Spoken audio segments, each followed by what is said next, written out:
Question number 5 से बिल्कुल different question start हो जाते हैं आपके एग्जाम में। बहुत बार ऐसे क्वेश्चन आते हैं, बहुत अच्छे समझना। अगर ये समझ लिया तो सारे क्वेश्चन आ जाएंगे, क्योंकि अपन एक ही डायग्राम से एक ही सॉल्यूशन से करने वाले हैं। इन विच रेशियो, आपसे रेशियो पूछ रहा है और अक्सिस, इसमें मेन चीज क्या देखनी है आपको कि कौन से अक्ष के ऊपर है। एक्स अक्ष के ऊपर है। Divide the line segment which joins, point दे रखे हैं आपको, ये 2 पॉइंट दे रखे हैं।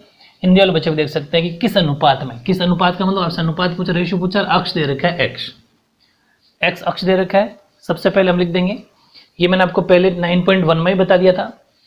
हम जानते हैं कि on x axis y coordinate is 0। अगर एक्स अक्ष के ऊपर होगा तो वाई के क्या होंगे निर्देशांक 0। डायग्राम फिक्स है। मैं क्या कहना चाह रहा हूँ अब समझ में आएगा आपके डायग्राम से। ये ए, ये बी अपन मानते हैं, यहाँ अपन पी मानते हैं। ए दे रखा है हमें 5,3, ठीक है, और बी दे रखा है -3, -2, ठीक है। 2 कोऑर्डिनेट ए और बी के दे रखे हैं अपन को। और फिर उससे उसने पूछा कि किस अनुपात में, मतलब कि हमें नहीं पता किस अनुपात में विभाजित करेगी, तो मान लेते हैं अनुपात तो अपन m1 m2 कह देते हैं। और यहाँ हमें उसने कह रखा है x अक्ष पर। अगर x अक्ष होगा तो मैंने आपको कहा था x तो रहेगा लेकिन y 0 हो जाएगा। और यही क्वेश्चन, सेम क्वेश्चन रिपीट होंगे नेक्स्ट क्वेश्चन के अंदर। यही है सेम, लेकिन x अक्ष की जगह y अक्ष है। तो y अक्ष होगा तो उसमें y रह जाएगा, x 0, ठीक है। जो जिस अक्ष पे हो तो उसको रखना है, उसके अपोजिट वाला 0 होगा, ये ध्यान रखना। दूसरी बात, 1 2 3 4 टोटल 4 चीजें होगी। मैं रोजाना आपको कहता आ रहा हूँ, इन 4 चीजों में से कोई भी 3 चीज देखिए, चौथी पूछेगा। देख लो, ये दे दी, ये भी दे दी, क्योंकि हिंट दे दी वो बहुत है, और ये भी दे दी, तीनों बातें दे दी और रेशियो पूछा। कभी ये देख के तीनों में से कोई एक पूछ लेगा, ये तीनों देखे, ऐसे ही वो कोई तीनों देखे ये पूछ लेगा, मतलब ऐसे घुमा फिरा के कुछ ना कुछ पूछेगा। लेकिन 4 में से कोई ना कोई 3 आपको देगा, चाहे वो किसी भी फॉर्म में दे। अब मेरी बात समझो, ऐसी कंडीशन में आपको हमेशा निकालना क्या है, सबसे पहले पी के कोऑर्डिनेट पूरे होने चाहिए। तो हमेशा ध्यान रखो, पी के पूरे नहीं है, 0 दे रखा है लेकिन एक्स नहीं है ना। हमेशा उसी ऐसे क्वेश्चन में जिसमें अक्षिस नाम दे रखा हो, पूरे क्वेश्चन समझना फिर समझ में आएगा। एक्सिस दे रखा हो मतलब तो आपको उसी एक्सिस में वैल्यू रखनी है जो 0 हो। जैसे अभी 0 कौन है, y, तो आपको y वाला फॉर्मूला लगाना है। कौन सा, सेक्शन फॉर्मूला, क्योंकि रेशो जहां भी आएगा, अनुपात का जहां पर भी आएगा, वहां पर विभाजन सूत्र लगाना है m1 m2 वाला अपॉन, ठीक है। इसका मतलब मैं क्या कहना चाह रहा हूँ, मैं कहना चाह रहा हूँ कि आपको जब भी 0 दे, उसी फॉर्मूला, यानी कि y बराबर m1 y2 plus m2 y1 upon m1 plus m2। जब तक वो, एक बात और आप सोच रहे होंगे या माइनस क्यों नहीं लगाया, जब तक वो बाह्य विभाजन का नाम ना ले, एक्सटर्नली डिवीजन का नाम ना ले, तब तक अपन को यही फॉर्मूला लगाना है। क्योंकि हमेशा अपने आप को उसको इंटरनली मानना है, अंतः विभाजन मानना है, ध्यान रखना। ये चीज मैं जानबूझ के बता रहा हूँ क्योंकि किसी किसी बच्चों के कंफ्यूजन होता है। अब वापस समझ में आ गई आपके, जब भी y जो भी 0 हो, जैसे अगले क्वेश्चन के अंदर y दे रखा है तो x 0 का, तो अपन उस x के फॉर्मूला लगाएंगे जो 0 है उसमें लगाना, ताकि आंसर आए डायरेक्ट। अब समझना, y का मतलब y है 0 बराबर, अच्छा थोड़ा वो लिख दो, x1 कितना, x1 है 5, x2 कितना -3, y1 कितना 3, y2 कितना -2, ठीक है। m1 तो m1 ही है, इंटू y2 -2 है, m2 तो m2 ही है, y1 कितना है 3 अपॉन m1 प्लस m2। समझ पा रहे हो, 0 y हो गया, क्रॉस मल्टीप्लाई करवा दो, इसको इससे किया तो ये 0, इसको इससे किया तो ये तो हो गया माइनस का 2m1। एक बार रुको, इसको सॉल्व करते हैं पहले, फिर बात करेंगे। ये तो हो गया माइनस का 2m1, ये हो गया प्लस का 3m2, ठीक है, और नीचे m1 plus m2 as it is.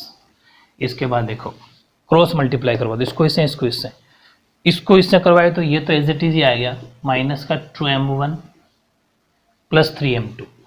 समझ पा रहे हो, और इसको इससे करते ये हो गया कंप्लीट 0। बहुत ज़्यादा आसान तरीका है। जब एक्सिस दे रखा हो, रेशियो पूछे, तो उसी में वैल्यू रखना जो 0 हो। बार बार बता रहा हूँ, आपको समझ गए होंगे आप। अब देखो इधर कि 3m2 अपनी जगह रहने दो, 2m1 को उधर भेजो ताकि वैल्यू पूरी की पूरी प्लस की हो जाए, तो 2m1 हो गया प्लस में उधर जाने की वजह से। अब समझो मेरी बात, M1 उधर है, M2 एक ही बात है, तो आप 3 को यहाँ रहने दो, ठीक है। और उस 2 को इधर ले आओ, क्योंकि 2 भी M1 का मल्टीप्लाई में, तो 2 आ जाएगा इधर बटे में। उधर कौन है, उधर सिर्फ M1 बचा। इस M2 जो 3 के साथ मल्टीप्लाई में, इसको भेज दो उधर। समझ में आ गई, मल्टीप्लाई की चीज़ डिवाइड में जाती है। इसका मतलब ये लिख दो, चाहे रेशियो की फॉर्म में लिखना चाहते हो अगर आप, तो M1 तो आ गया, M1 अनुपात की फॉर्म में लिखना चाहते हैं M2, तो आपको पता है जो चीज़ बटे में होती है वो रेशियो होता है। तो M1 के बराबर में 3 पहले लिखना है, क्योंकि M1 पहले, फिर M2 का 2 है, तो दोनों का अनुपात क्या आ गया, 3:2। उसने क्या पूछा था, किस अनुपात में, तो लिख देना द रेशियो ऑफ, है ना, यानी कि उसका जो अनुपात होगा वो 3:2 हो जाएगा, है ना, बहुत ज़्यादा आसान। अब देखो क्वेश्चन नंबर 6 समझ में आएगा। क्वेश्चन नंबर 6 बिल्कुल 5th की तरह, मैंने बताया भी था आपको। देखो जहाँ वो x अक्ष था वहाँ y अक्ष है बस, ठीक है, y एक्सिस है, तो सीधी सी बात है वही same line, we know that, बस y एक्स कर देना, x कोऑर्डिनेट 0। हम जानते हैं कि y अक्ष पे x के निर्देशांक 0 होते हैं। डायग्राम बिल्कुल अपना वो का वो बनेगा, ये अपना a, ये अपना b, a के कोऑर्डिनेट हो जाएंगे 2, -3, b के हो जाएंगे 5, 6, और हमेशा यहाँ लेते हैं अपन p। तो p में अब y अक्ष के ऊपर है, तो y तो रहेगा, x0 होगा, तो x0 y, ठीक है। और यहाँ हमें अनुपात पूछा, उसने रेशियो पूछा, तो वो तो हम M1 M2 लेके चलेंगे, ठीक है। और मैंने आपको फिर बताया था क्वेश्चन नंबर 5 में कि जो 0 होता है वैल्यू उसी में रखनी है। 0 कौन है, x, तो फॉर्मूला कौन सा लगाएंगे, x वाला। x की फॉर्मूला क्या होता है, M1 x2 plus M2 x1 upon M1 plus M2। अपन थोड़ी x1 x2 की बात कर लेते हैं। तो x1 अपना 2 है, x2 अपना 5, y1 अपना -3 है, और y2 है 6, ठीक है। चलो अब इसके बाद आप चाहो तो ये जो रेशियो की M1 M2 मान रहे हैं ना अपन, वो लाइन भी लिख सकते हो। Late ratio is M1 and M2, माना अनुपात M1 व M2 है। ये लाइन आप क्वेश्चन नंबर 5 में लिख देना, थोड़ा स्टेटमेंट अच्छा हो जाए, लिख दिया करो, ठीक है। उसके बाद डायग्राम बना देना, उसके बाद ये लिख देना, फिर वैल्यू पुट कर देना। तो x की जगह क्या रखेंगे अपन, 0, क्योंकि y अक्ष के ऊपर x0 होता है। M1 कितना, M1 तो M1 ही है, इंटू x2, x2 अपना 5, M2 तो M2 ही है, और इंटू x1 कितना 2, x1 2, upon M1 plus M2, ठीक है।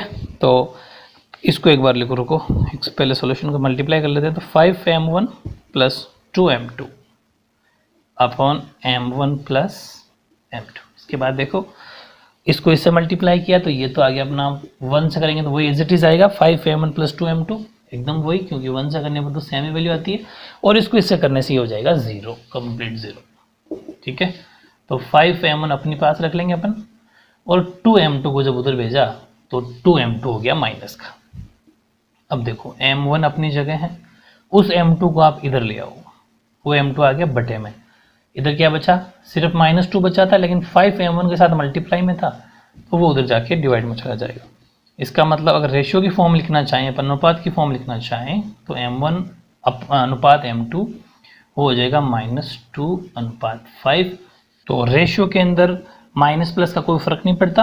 तो M1 M2 का जो रेशियो आया, यानी कि रेशियो जो आया, अनुपात जो आया, वो आ गया अपना 2:5, यानी कि अनुपात क्या हो गया दोनों के बीच में, 2:5 है, क्योंकि अनुपात में कोई माइनस प्लस का कोई फर्क नहीं पड़ता। तो 2:5 आपका एग्जैक्ट आंसर, ठीक है।